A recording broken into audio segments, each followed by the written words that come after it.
¿Ya? Okay. Bueno, hermanos, vamos a continuar nuestra parte final del libro de Hebreos. Y vamos a nuestro bosquejo atrás. Hemos visto acerca de la supremacía de Cristo, que Cristo es superior a los profetas, superior a los ángeles. Vimos la primera advertencia, el peligro del desvío, el desviarnos mentalmente. Vimos también la superioridad de Cristo en su humanidad y la superioridad de Cristo a Moisés. Y luego estuvimos viendo la segunda advertencia, el peligro de la duda, el dudar de la palabra de Dios y dudar del Señor. Y luego vimos también acerca de la superioridad del sumo sacerdocio de Cristo. Vimos una introducción de eso. Y también vimos la tercera advertencia, el peligro del desoír, la sordera espiritual, la progresión de desviarse, dudar y ahora el desoír la palabra de Dios.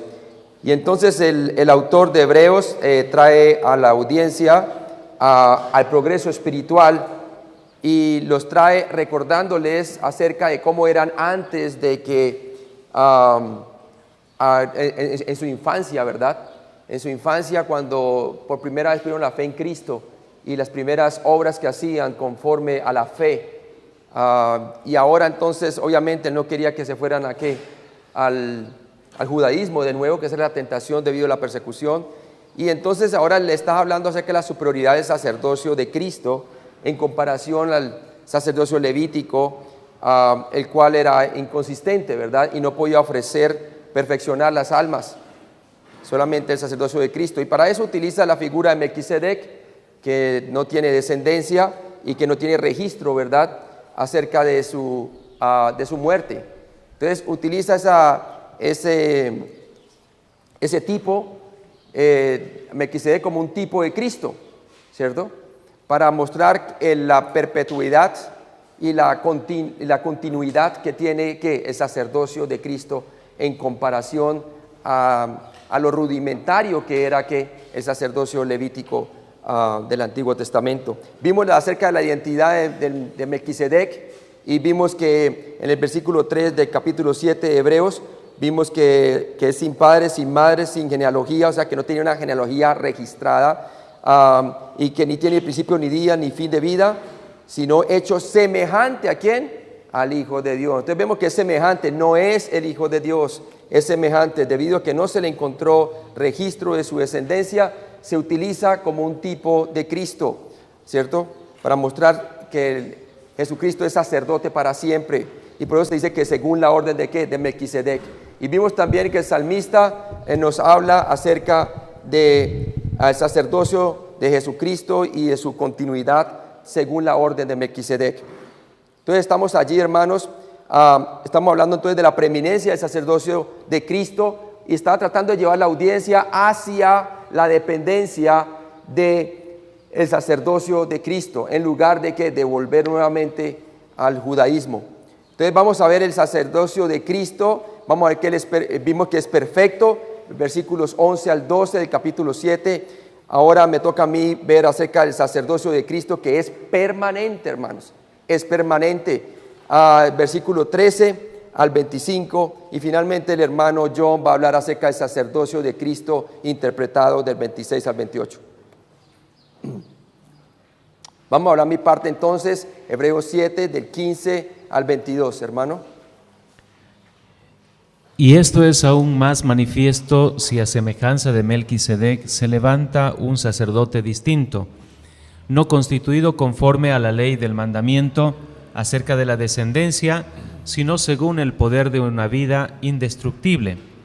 Pues se da testimonio de él: tú eres sacerdote para siempre, según el orden de Melquisedec. Queda pues abrogado el mandamiento anterior a causa de su debilidad e ineficacia, pues nada perfeccionó la ley, y de la introducción de una mejor esperanza por la cual nos acercamos a Dios. Y esto no fue hecho sin juramento, porque los otros ciertamente sin juramento fueron hechos sacerdotes, pero este con el juramento del que le dijo: juró el Señor y no se arrepentirá, tú eres sacerdote para siempre según el orden de Melquisedec. Por tanto, Jesús es hecho fiador de un mejor pacto. ¿De un mejor qué? Pacto. Padre Celestial, gracias por este día y la bendición de poder venir aquí y compartir tu palabra. Te pido que en este momento tú me ayudes, Señor, a ser eficiente, Señor, en llevar tu palabra. Y también, Padre, que sea consistente con las Escrituras para que así tu nombre sea glorificado, Señor, y así podamos nosotros tomar de tu palabra, Señor, y podamos alimentarnos y podamos aplicarla por medio de la fe. En Cristo Jesús te lo pedimos, Señor. Amén. Entonces, Hebreos 7, del 15 al 22, David predijo que el sacerdocio de Melquisedec podría continuar para siempre, pero él no le dijo lo mismo sobre el sacerdocio levítico. Esto muestra las limitaciones del sacerdocio levítico. David estaba mirando hacia el futuro. Él no ponía su esperanza en las sombras o el tipo, ponía la esperanza en la sustancia misma y el cumplimiento de ella en el Mesías. Mateo 22, del 41 al 45. Y estando juntos los fariseos, Jesús les preguntó diciendo, ¿qué pensáis del Cristo? ¿De quién es hijo? Le dijeron, de David. Él les dijo, pues ¿cómo David en el Espíritu le llama Señor, diciendo, dijo el Señor a mi Señor, siéntate a mi diestra hasta que ponga a tus enemigos por estrado de tus pies? Pues si David le llama Señor, ¿cómo es su hijo? Entonces vemos muy claramente la posición de Cristo, ¿cierto? Es mejor en posición, en promesa y en firmeza. Por lo tanto, nosotros tenemos toda la confianza de entrar al trono de gloria, ¿verdad? Por medio de la fe y confiar en Él. Hebreos 7, de 15 al 17, por favor. Y esto es aún más manifiesto si a semejanza de Melquisedec se levanta un sacerdote distinto, no constituido conforme a la ley del mandamiento acerca de la descendencia, sino uno según el poder de una vida indestructible, pues se da testimonio de él, tú eres sacerdote para siempre, según el orden de Melquisedec. Entonces Jesús es un sacerdote como Melquisedec. Melquisedec no era un sacerdote sobre la base de un árbol familiar, sino más bien en un sacerdocio permanente. Cristo fue declarado por Dios para ser un sacerdote para siempre. En él al sacerdocio de Melquisedec, ¿cierto? Entonces usted puede ver en él la perpetuidad de su sacerdocio en comparación al sacerdocio levítico, que se descontinuaba cada vez que moría un sacerdote. El continuo sacerdocio de Cristo es superior al sacerdocio levítico. Hebreos 7, del 15 al 17, Jesús es un sacerdote como Melquisedec, ¿verdad? ¿Qué pasa? Ok, listo. Entonces usted lo puede ver, él está sentado ¿dónde? A la diestra del Padre. Esa es la posición donde está él, hermanos. Cosa que el sacerdocio levítico jamás podría cumplir. Hebreos 7:15a, y esto es aún más manifiesto. La Biblia de las Américas dice evidente. Se refiere al hecho de que Cristo es descalificado como un sacerdote levítico. El autor no se está corriendo de cualquier argumento u objeción que algunos podrían poner delante de él con el fin de descalificar a Cristo de entre el sacerdocio levítico. Él abierta y justamente abraza este hecho, ¿cierto? O sea que para ser levita tenía que ser descendiente ¿de quién? De la tribu de Leví, ¿verdad? Pero sabemos que Jesús no vino de la tribu de Leví, pero sabemos que según el sacerdocio de Melquisedaico, el que recibió la bendición fue ¿quién?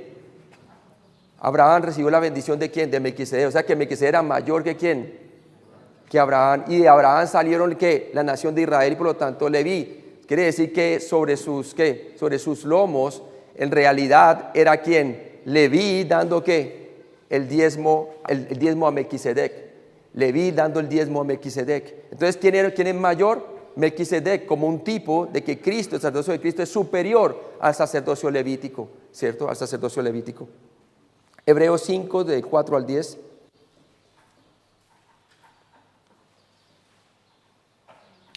Y nadie toma para sí esta honra, sino el que es llamado por Dios, como lo fue a Aarón.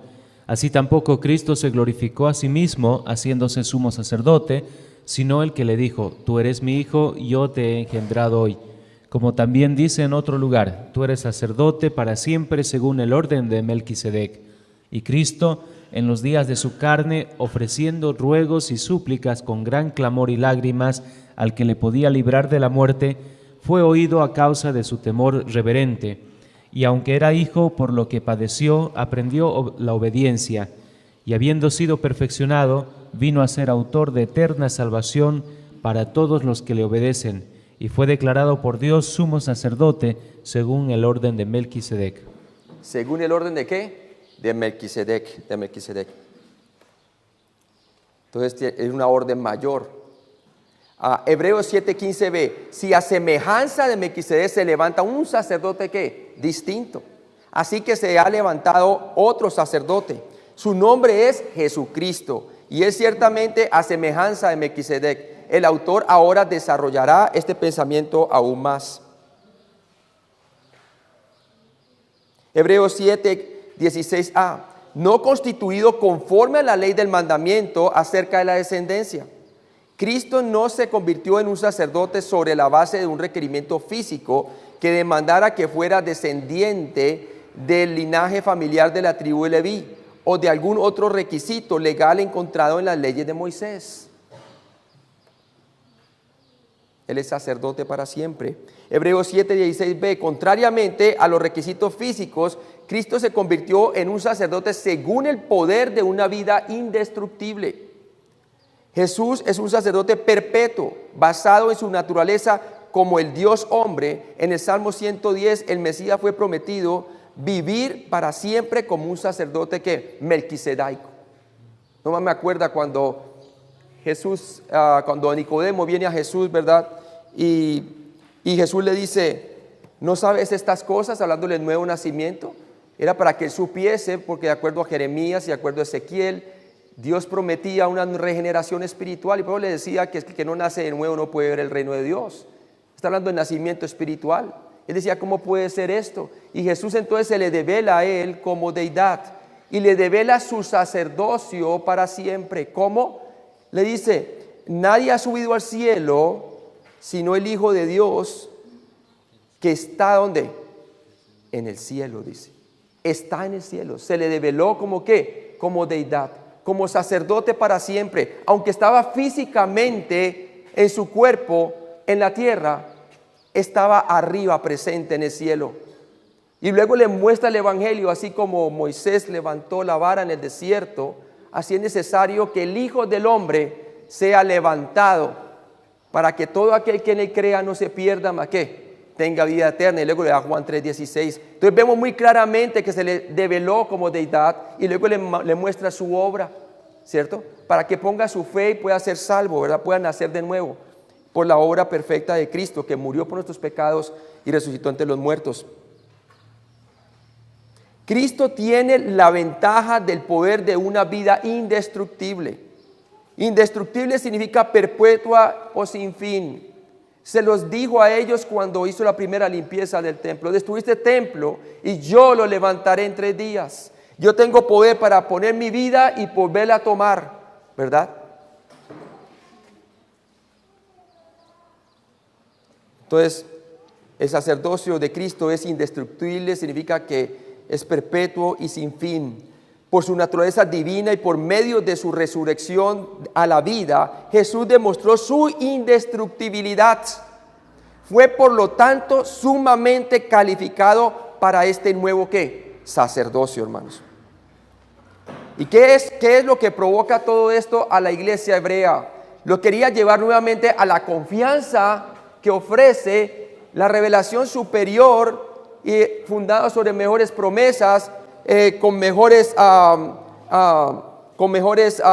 firmeza, el sacerdocio de Cristo comparado al sacerdocio levítico que todavía estaba en pie y estaban siendo tentados a volver, ¿verdad? Los sacerdotes levitas morían continuamente y fueron reemplazados. No podían ayudar a sus seguidores en un sentido eterno. Por el contrario, Cristo, por medio de su sacerdocio perpetuo, es capaz de dar una asistencia espiritual continua para su pueblo, Esa asistencia se la dio, y me acuerdo como Esteban, ¿verdad? Mientras iba a través de todo el Antiguo Testamento resumiéndoles mientras estaba rodeado ¿por quién? Por Saulo, cuando todavía no ya se había convertido en el apóstol Pablo, ¿verdad? Y otros allí escuchándole, y rechinaban sus dientes cuando dijo: he aquí veo la puerta, veo el cielo abierto y el Hijo de Dios a la diestra del Padre. Puso su fe y su firmeza, su confianza, ¿en qué? En el sacerdocio perpetuo del Señor Jesucristo. Por lo tanto, hermano, yo lo animo a usted, hermano, que ese mismo Cristo que él vio allí es el mismo Cristo que por la fe todos tenemos acceso para encontrar socorro en el momento oportuno.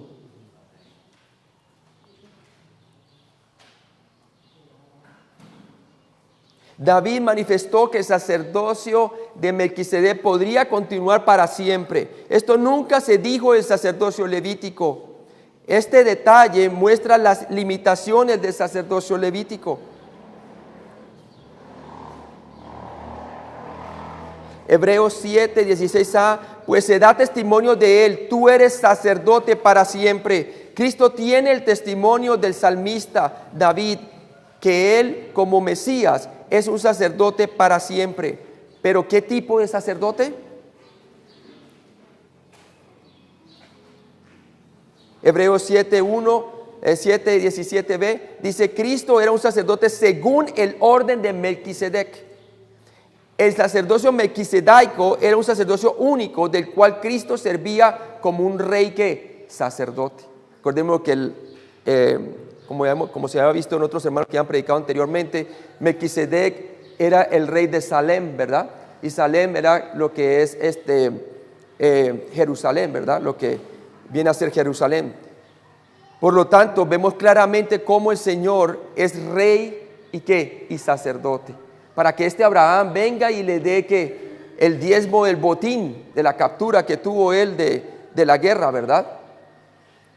Entonces, como tipo, muestra la superioridad del sacerdocio de Cristo, que es del orden de Melquisedec en comparación al levítico, ¿verdad? Hebreos 7:18, por favor.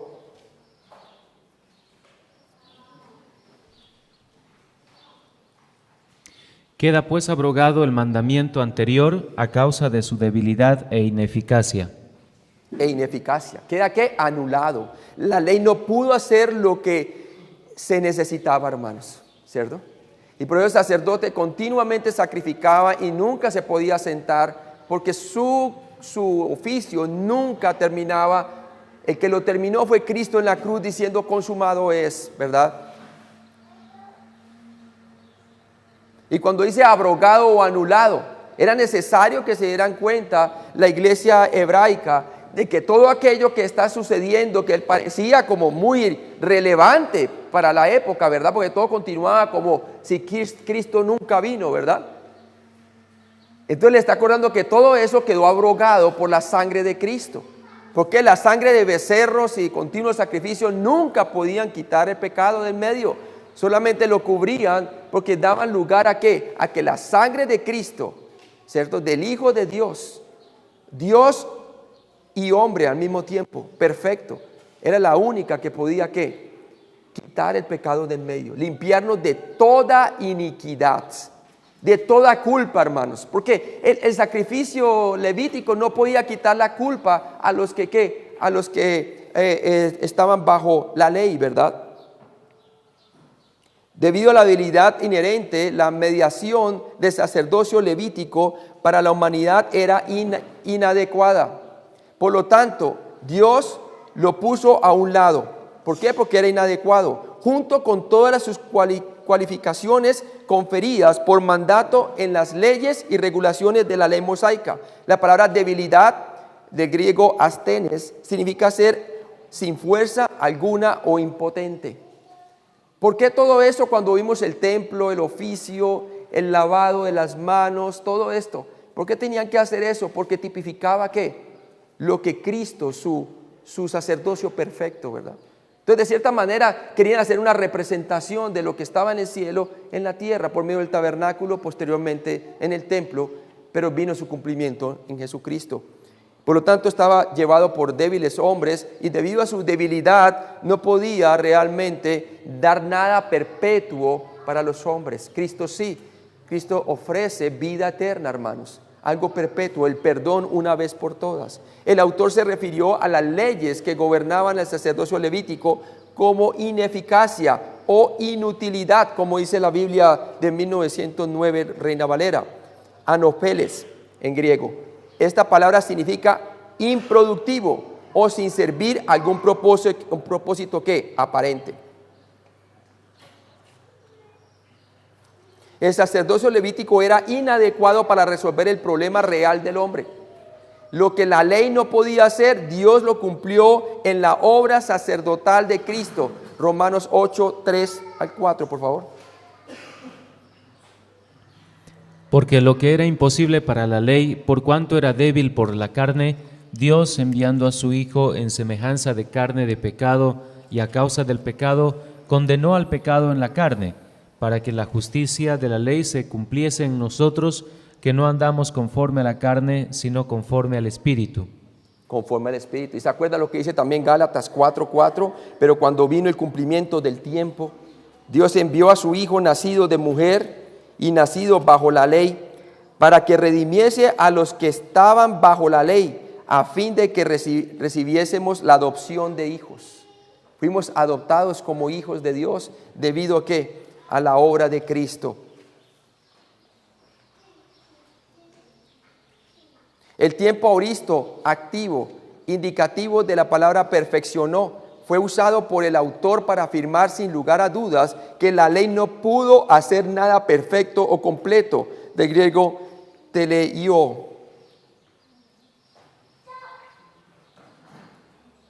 Por el contrario, la obra sacerdotal de Cristo hace perfectos a aquellos que se acercan a Dios por medio de Él. Él es el sacerdote modelo de la perfección basado en el sacerdocio melquisedaico. ¿Por qué? Porque Él da completa redención, no parcial, sino completa redención, ¿cierto? 1 Timoteo capítulo 2 del 5 al 6. Porque hay un solo Dios y un solo mediador entre Dios y los hombres, Jesucristo hombre, el cual se dio a sí mismo en rescate por todos, de lo cual se dio testimonio a su debido tiempo. Y 1 Juan 2, del 1 al 2 dice: hijitos míos, estas cosas os he escrito para que no pequéis, y si alguno hubiere pecado, abogado tenemos para con el Padre, a Jesucristo el justo, y Él es la propiciación por nuestros pecados. Él es el verdadero propiciatorio, hermano, en donde nuestro pecado fue calmado, la ira de Dios sobre Él. Y no solamente por los nuestros, sino también por los de todo el mundo. ¿Sí? Por eso la buena noticia del Evangelio, hermanos. Hebreos 7, 19b. Puesto que Cristo lleva a todos los creyentes a la misma presencia de Dios, su sacerdocio es perfecto. El sacerdocio de Cristo es el único sacerdocio que hace que las personas sean totalmente capaces de acercarse a Dios, y de la introducción de una nueva mejor esperanza por la cual nos acercamos a Dios. Por eso Jesucristo les decía a los discípulos que era pertinente para Él que morir en la cruz, resucitar y ascender al cielo, porque si Él no iba al cielo, no podrían ellos recibir ¿qué? La regeneración espiritual, para que nosotros realmente pudiéramos tener algo muy superior a lo que el sacerdocio levítico nunca pudo ofrecer, y es la regeneración espiritual, y que realmente nosotros tengamos una nueva ¿qué? Podemos estar presentes con el Señor espiritualmente arriba. Eso no lo tenía el sacerdocio levítico, no podía ofrecer eso.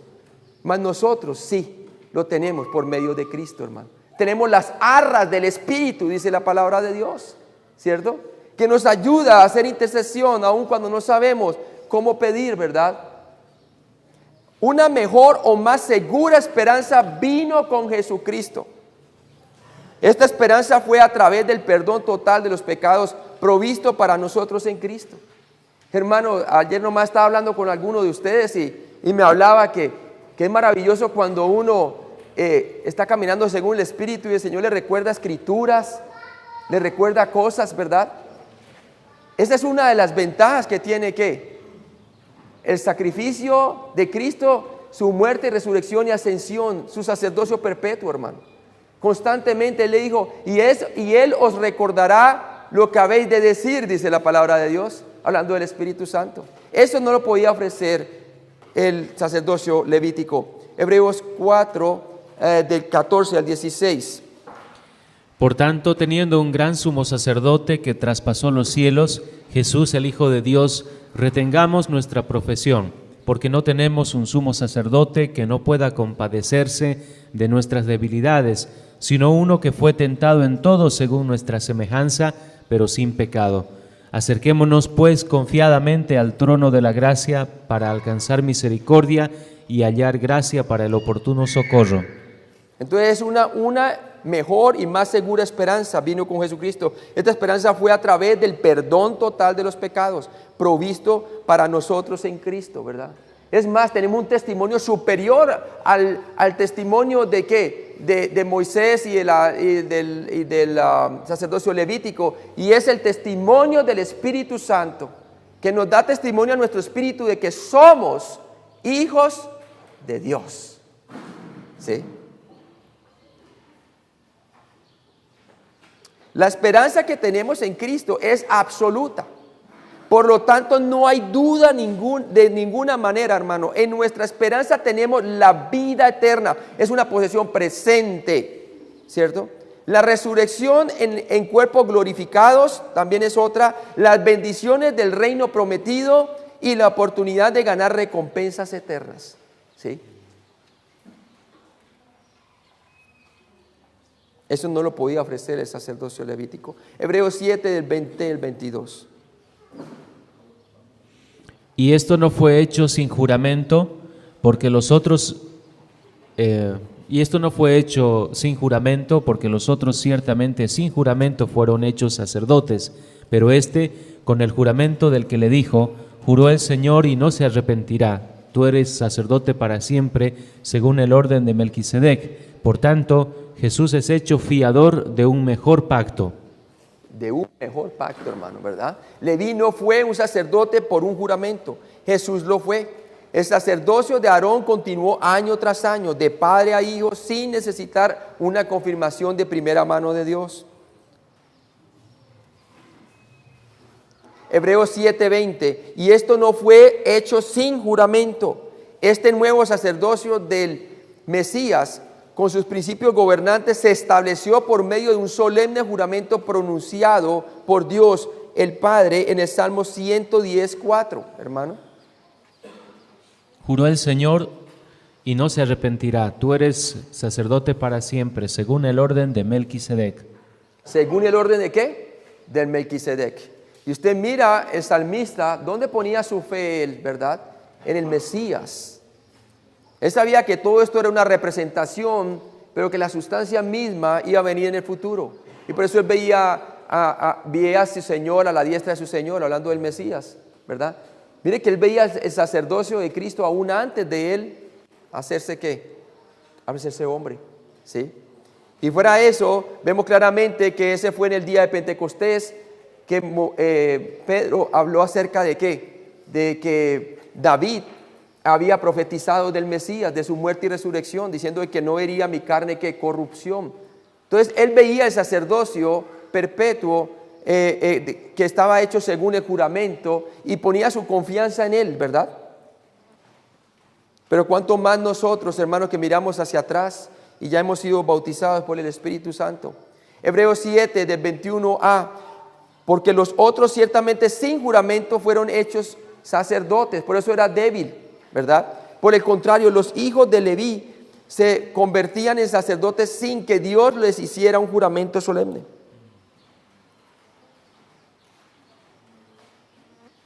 Hebreos 7, 21b, pero este, con el juramento del que le dijo, juró el Señor y no se arrepentirá, no cambiará de mentalidad.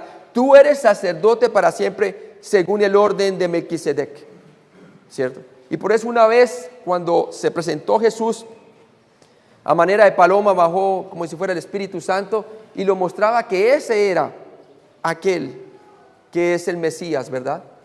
El que bautiza con Espíritu Santo y fuego. Él es el que verdaderamente representaba todo aquello que era figura. El sacerdocio de Melquisedec se convirtió entonces en inmutable y permanente por medio de un juramento.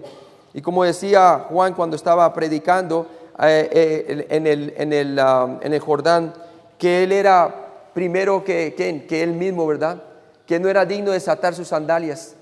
Él reconocía su sacerdocio melquisedaico de Jesús que proclamaba el salmista. Dios dio a Cristo una promesa cuando en esencia Él declaró: le doy mi palabra y no la retraeré, tú eres sacerdote para siempre. Juró el Señor. En contraste al sacerdocio levítico, las promesas del sacerdocio melquisedaico de Cristo son seguras y firmes, dándonos esperanza eterna. Todas sus promesas son sí, hermanos, y Él nos da entonces una mejor esperanza. Hebreos 7, del 24 al 28, por favor. Mas por cuanto permanece para siempre, tiene un sacerdocio inmutable, por lo cual puede también salvar perpetuamente a los que por él se acercan a Dios, viviendo siempre para interceder por ellos, porque tal sumo sacerdote nos convenía, santo, inocente, sin mancha, apartado de los pecadores y hecho más sublime que los cielos, que no tiene necesidad cada día, como aquellos sumos sacerdotes, de ofrecer primero sacrificios por sus propios pecados y luego por los del pueblo, porque esto lo hizo una vez para siempre, ofreciéndose a sí mismo, porque la ley constituye sacerdotes a débiles hombres, pero la palabra del juramento posterior a la ley, al Hijo hecho perfecto para siempre. En el caso del sacerdocio de Cristo, Dios intervino verbalmente en la historia para establecer a Cristo como un sacerdote permanente según el orden de Melquisedec. Y ya lo vimos en el Salmo 110:4.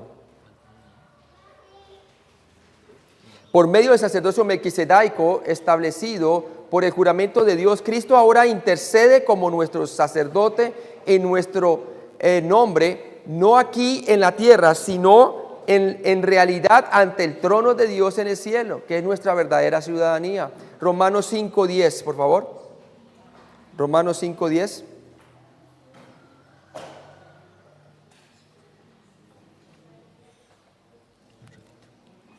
Porque si siendo enemigos fuimos reconciliados con Dios por la muerte de su Hijo, mucho más estando reconciliados seremos salvos por su vida.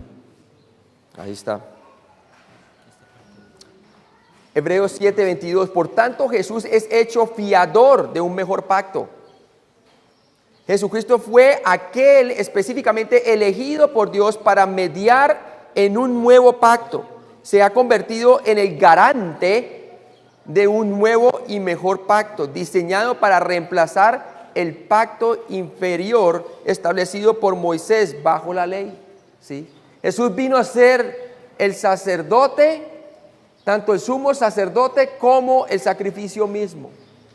Por eso es superior al sacerdocio levítico.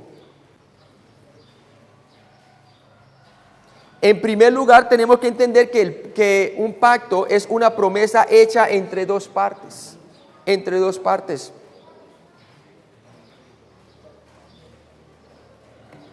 Hay veces se partía, como en el caso del pacto abrahámico, ¿verdad?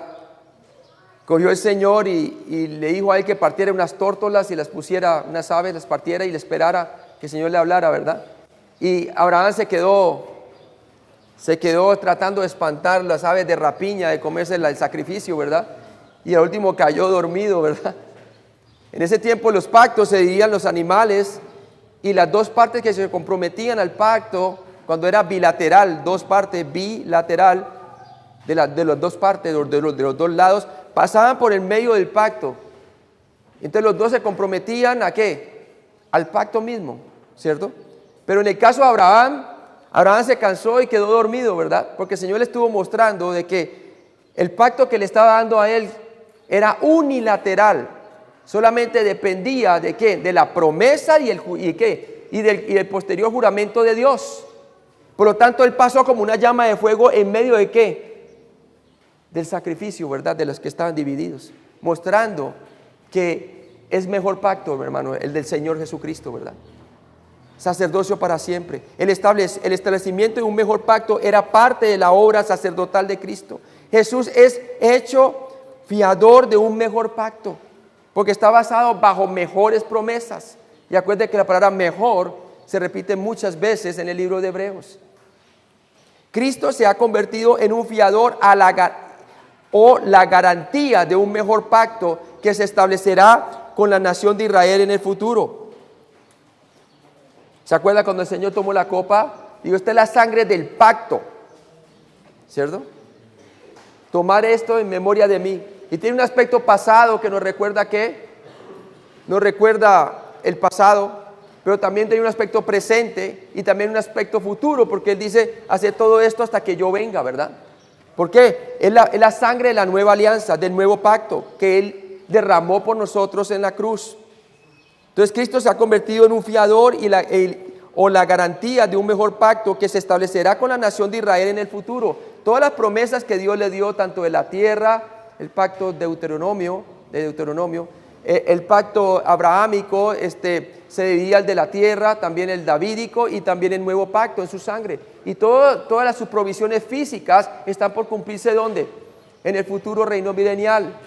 Ahora la iglesia goza de una regeneración espiritual, que es una de sus provisiones. Entonces el pacto que se habla aquí es el nuevo pacto profetizado con Israel. El nuevo pacto es un pacto incondicional futuro que Dios específicamente le prometió a Israel. Por eso era unilateral. Cuando Dios primeramente diseñó el pacto abrahámico, Génesis 12 del 1 al 3, tenía tres componentes principales. Había la promesa de la tierra, como se reiteró en el pacto inmobiliario con Israel, en Deuteronomio capítulo 30 del 1 al 10. Y nos habla de las maldiciones y las bendiciones, ¿verdad? Y obviamente como Israel rompió el pacto, entonces fueron ¿qué? Esparcidos sobre toda la tierra. Pero la palabra de Dios dice en la profecía que el mismo que los dispersa es el mismo que los reúne nuevamente en su tierra. Y vemos la formación de la nación en el año 1948 por resolución de las Naciones Unidas, ¿verdad? Están ahí todavía en incredulidad, como dice Ezequiel 37, el valle de los huesos secos. Se pusieron los huesos juntos cuando el profeta profetizó la palabra de Dios. Pero falta que el Espíritu entre en ellos y la salvación nacional que será en el futuro con la segunda venida de Cristo, y todas sus provisiones físicas serán dadas en cuanto a lo inmobiliario, la tierra, a Israel, desde el Éufrates hasta el río Nilo, ¿verdad? Había la promesa de hacer una gran nación de Israel con una soberanía nacional absoluta. Uno de los descendientes de Abraham a través de David vendría a gobernar para siempre, como se indicó en el pacto davídico en 2 de Samuel 7 del 14 al 16, hermano. Y yo le seré a él padre y él me será a mi hijo, y si él hiciere mal, yo le castigaré con vara de hombres y con azotes de hijos de hombres. Pero mi misericordia no se apartará de él como la aparté de Saúl, al cual quité de delante de ti, y será afirmada tu casa y tu reino para siempre delante de tu rostro, y tu trono será estable eternamente. Eternamente, ¿verdad? Y esa era la parte de la oración modelo que Jesús le dio a los judíos creyentes antes de la cruz. Y una de esas era que viniera su reino y se hiciese la voluntad, así como en el cielo se hiciese en la tierra, ¿verdad? Y así va a ocurrir en el reino milenial, cuando el Señor le dé todas las provisiones completas de todos los pactos. Había la promesa de las bendiciones a todo el mundo a través de Israel, como más tarde se reiteró en el nuevo pacto, en Jeremías 31, del 31 al 34. He aquí que vienen días, dice Jehová, en los cuales haré nuevo pacto con la casa de Israel y con la casa de Judá, no como el pacto que hice con sus padres el día que tomé su mano para sacarlos de la tierra de Egipto, porque ellos invalidaron mi pacto, aunque fui yo un marido para ellos, dice Jehová. Pero este es el pacto que haré con la casa de Israel después de aquellos días, dice Jehová. Daré mi ley en su mente y la escribiré en su corazón, y yo seré a ellos por Dios, y ellos me serán por pueblo. Y no enseñará más ninguno a su prójimo, ni ninguno a su hermano, diciendo, conoce a Jehová, porque todos me conocerán, desde el más pequeño de ellos hasta el más grande, dice Jehová, porque perdonaré la maldad de ellos, y no me acordaré más de su pecado. Entonces está hablando que ese pacto fue establecido a Israel, el nuevo pacto, ¿verdad? Y de acuerdo a allí en Jeremías, muestra muy claramente que fue con la casa de Judá y con la casa de Israel. El pacto es para la nación de Israel. Ahora nosotros recibimos un beneficio debido a que ¿qué? Ellos rechazaron el Mesías. Entonces el Señor, debido al pacto abrahámico, también decía que en su simiente todas las familias de la tierra serían bendecidas, hablando de los gentiles. Y sabemos muy bien entonces que nosotros hemos recibido la provisión de ¿qué? Del Espíritu Santo. Hemos sido injertados en contra de la naturaleza como olivo silvestre dentro del ¿qué? Del tallo original de ¿qué? Del olivo natural que era Israel, como habla Pablo también en Romanos 10 y 11, ¿verdad?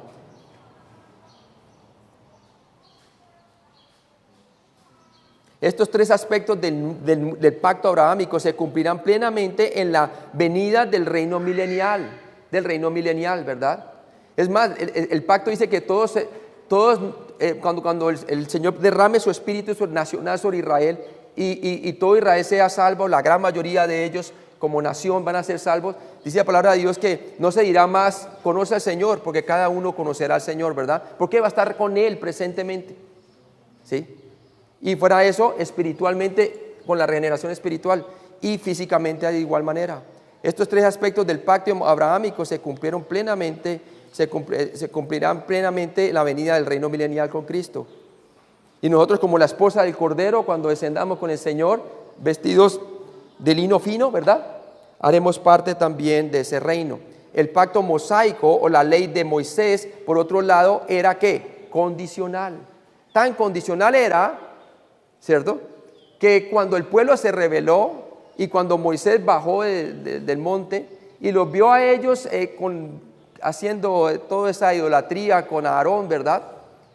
Y Dios pensaba destruirlos a todos, ¿verdad? Y empezar nuevamente con Moisés, pero Moisés le dijo, Señor, y aquí apeló él al pacto unilateral, al juramento perpetuo y la promesa. Dice, ¿qué dirán? ¿Qué dirán los pueblos enemigos? Sacó Jehová al pueblo para destruirlo y apeló como sacerdote, ¿verdad? Pero ¿en dónde tenía puesta él su fe, hermanos? Él sabía que lo que estaba haciendo él era temporal.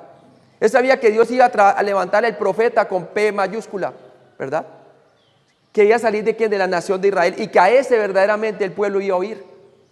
Entonces claramente vemos que el sacerdocio el mosaico era un sacerdocio condicional porque el pueblo le fallaba, pero él apelaba al pacto abrahámico y entonces el Señor tuvo misericordia allí y obviamente ustedes saben la historia que pasó, ¿verdad? No todos fueron destruidos. En el nuevo pacto, Jeremías 31, del 31 al 34, también está en Ezequiel 36, del 25 al 28, Romanos 11, del 23 al 27, también Hebreos 7, 22, y el capítulo 8, del 8 al 13, que lo vamos a ver cuando vengamos, si Dios quiere, en 6 meses, y capítulo 10, del 15 al 18 de Hebreos. Dios prometió a Israel que en el futuro gozaría de la comunión ininterrumpida, eterna con Él. ¿Sí? Ininterrumpida, sin ninguna interrupción.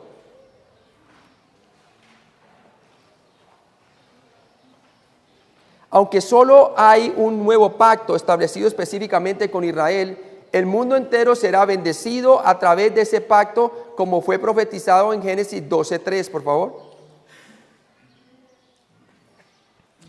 Bendeciré a los que te bendijeren y a los que te maldijeren maldeciré, y serán benditas en ti todas las familias de la tierra. Todas las familias de la tierra.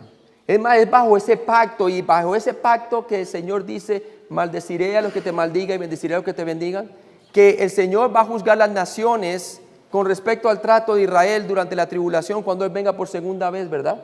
Dice que reunirá las naciones, ¿verdad? Dice, por cuanto no hiciste esto a uno de mis hijitos, también dice, ¿no?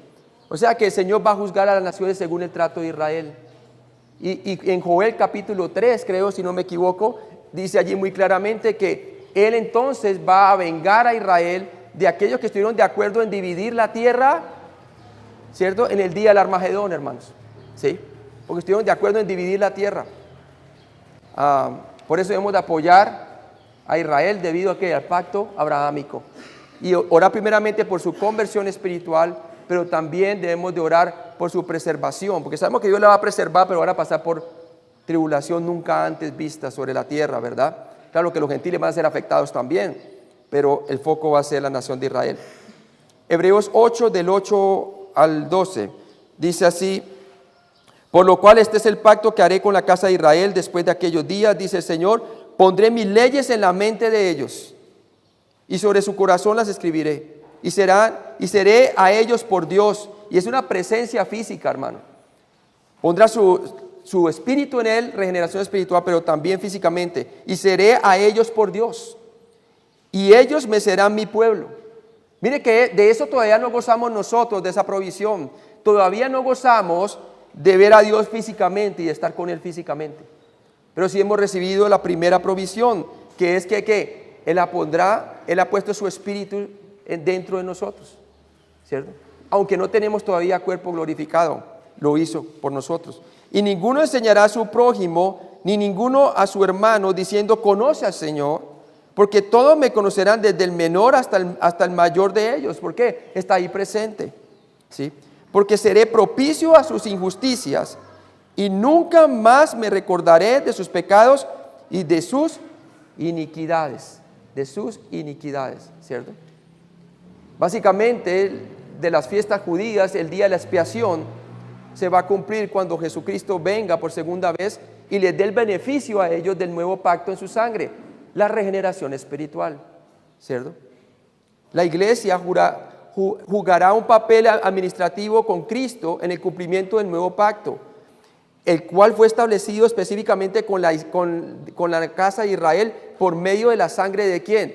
De la cruz de Cristo. Nosotros somos ministros del nuevo pacto. Por favor, hermano, puede leer 2 Corintios 3:6. El cual asimismo nos hizo ministros competentes de un nuevo pacto, no de la letra, sino del Espíritu, porque la letra mata, mas el Espíritu vivifica. Nos hizo competentes. ¿Cómo dice, hermano? ¿Competentes de qué? Nos hizo ministros competentes de un nuevo pacto. Ministros competentes del nuevo pacto. Eso no lo podía hacer el antiguo pacto. Nunca podía ser ministros competentes, hermano. Tú y yo somos ministros competentes. Por eso dice, creo que es Pedro, dice que nosotros somos real sacerdocio santo, ¿cierto? Llamados a ministrar en su presencia. Mire, hermano, la profundidad de esto. Las bendiciones que hemos recibido con Cristo y el nuevo pacto son grandísimas, hermano. ¿Sí? Y por favor, 1 Corintios 11:25. Asimismo tomó también la copa después de haber cenado, diciendo, esta copa es el nuevo pacto en mi sangre. Haced esto todas las veces que la bebiereis en memoria de mí. En memoria de mí. Y sabe, vemos claramente entonces que el pacto fue dado a Israel y nosotros estamos recibiendo un poco de aquello, ¿verdad? Me acuerdo de la mujer esa que llegó a la mesa, que era una gentil, ¿verdad? Y le decía, Señor, ten misericordia de mí, ¿no? Y el Señor le dice, no, los perros no tienen lugar en esto, ¿no? Dice, aún los perrillos comen de las migajas que caen de la mesa, ¿verdad? Mire la fe de esta señora, ¿verdad?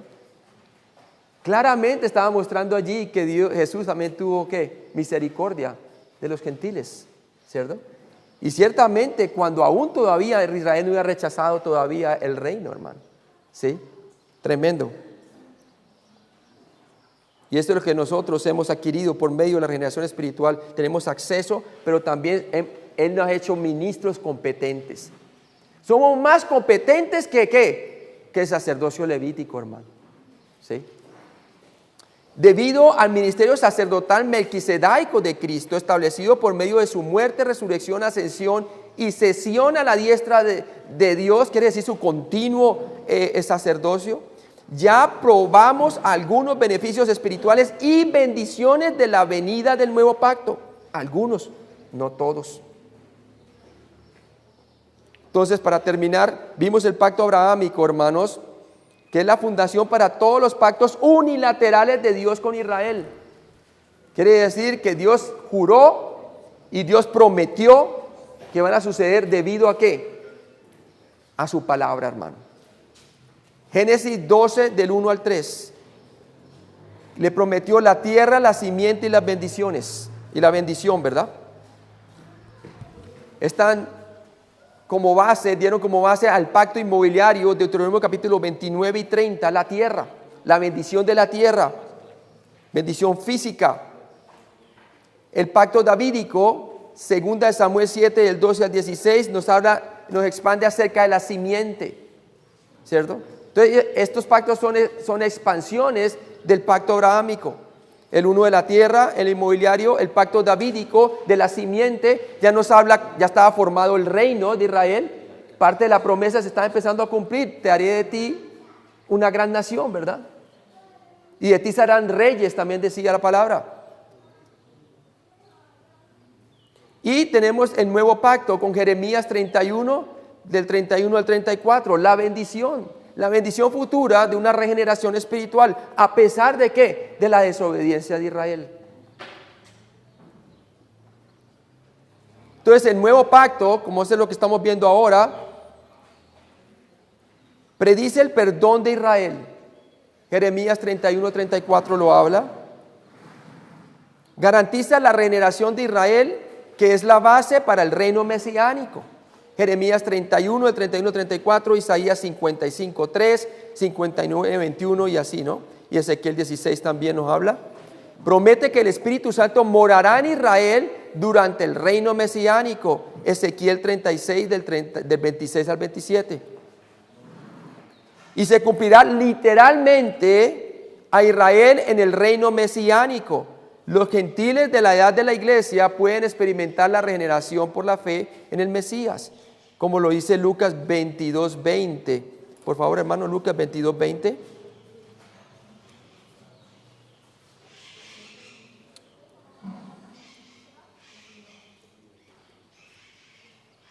De igual manera, después que hubo cenado, tomó la copa diciendo: esta copa es el nuevo pacto en mi sangre, que por vosotros se derrama. Ahí está, ese es el pacto que el Señor lo ratificó. Primera de Corintios 11, 25. Asimismo tomó también la copa después de haber cenado, diciendo: esta copa es el nuevo pacto en mi sangre, haced esto todas las veces que la bebiereis en memoria de mí. Así es. Y luego dice el 26, así pues, todas las veces que comieres este pan y bebieres esta copa, la muerte del Señor anunciáis, el aspecto pasado, hasta que Él venga. Habla de su aspecto futuro, ¿verdad?